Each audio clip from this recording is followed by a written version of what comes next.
খুব সুন্দর করে কষিয়ে নিয়েছি, মশলা থেকে তেল ছেড়ে দিয়েছে। এই পর্যায়ে আমি আলু আর পটলটা অ্যাড করে দিয়ে দেবো।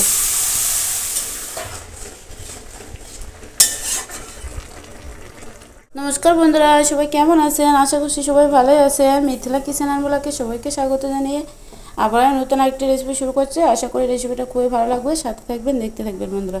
এখানে আমি আলু আর পটল কেটে নিয়েছি।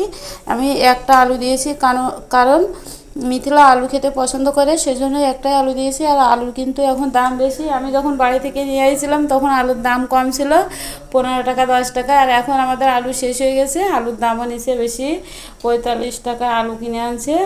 কয়টা আলু হয়েছে? 3 3 6 7 8টা আলু হয়েছে। সেজন্য মিথিলার জন্য আলু দিয়েছি এখানে।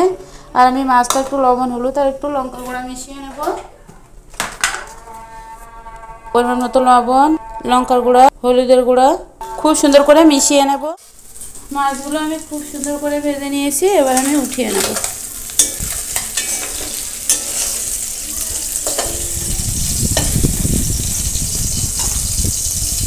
আবারও তেল অ্যাড করে দিয়ে দিয়েছি। আমি কেটে দেবো একটা শুকনো লঙ্কা, দিয়ে দেবো গোটা জিরা, দিয়ে দেবো তেজপাতা, দিয়ে খুব সুন্দর করে একটু নাড়াচাড়া করে নেব, সুন্দর একটা কালার আসা পর্যন্ত।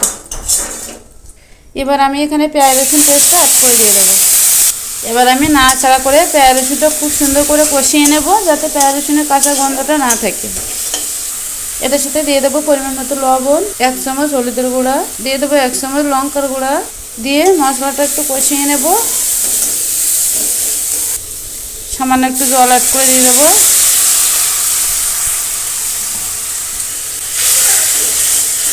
মশলা খুব সুন্দর করে কষিয়ে নিয়েছি, মশলা থেকে তেল ছেড়ে দিয়েছে। এই পর্যায়ে আমি আলু আর পটলটা অ্যাড করে দিয়ে দেবো।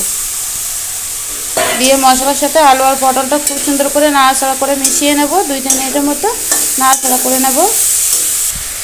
মশলাটা 2-3 মিনিটের মতো খুব সুন্দর করে আমি আলু পটলের সাথে মিশিয়ে নিয়েছি। এবার আমি ঢেকে রাখবো, যাতে আলু আর পটলটা সিদ্ধ হয়ে আসে। কিছু সময় ঢেকে রাখবো, 2-3 মিনিটের মতো। মিনিট পরে ফিরে আসলাম, একটু নাড়াচাড়া করে নেব।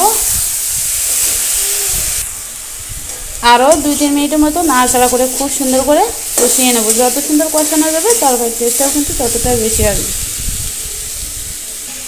আলু আর পটলটা দেখুন খুব সুন্দর করে আমি কষিয়ে নিয়েছি। এই পর্যায়ে আমি জল অ্যাড করে দিয়ে দেবো।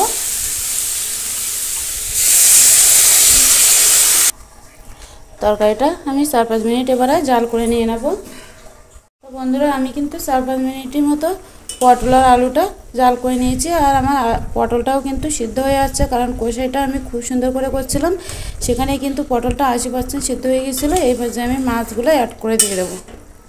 সাইড থেকে কিছু আলু আমি ভেঙে নেব একটু, তাহলে তরকারি ঝোলটা ঘন হয়ে আসবে। তারপরে আমি মাছগুলো অ্যাড করে দিয়ে দেবো। এই পর্যায়ে মাছগুলো অ্যাড করে দিয়ে দিলাম। মাছগুলো দিয়ে আমি আবারও 2-3 মিনিটের মতো ফুটিয়ে নেব।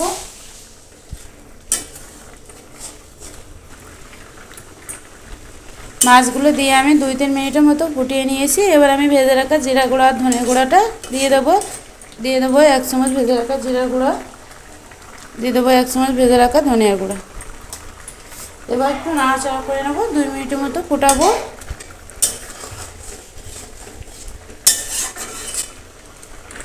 ভেজে রাখা জিরা গুঁড়া ধনে গুঁড়াটা দিয়ে আমি 2 মিনিটের মতো ফুটিয়ে নিয়েছি। এবার আমি তরকারিটা কিন্তু নামিয়ে নেব।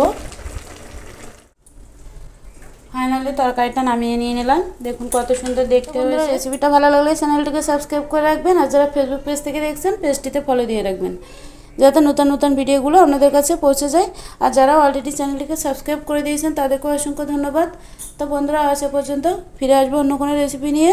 ততক্ষণ পর্যন্ত সবাই ভালো থাকবেন, সুস্থ থাকবেন। নমস্কার, টাটা, বাই বাই।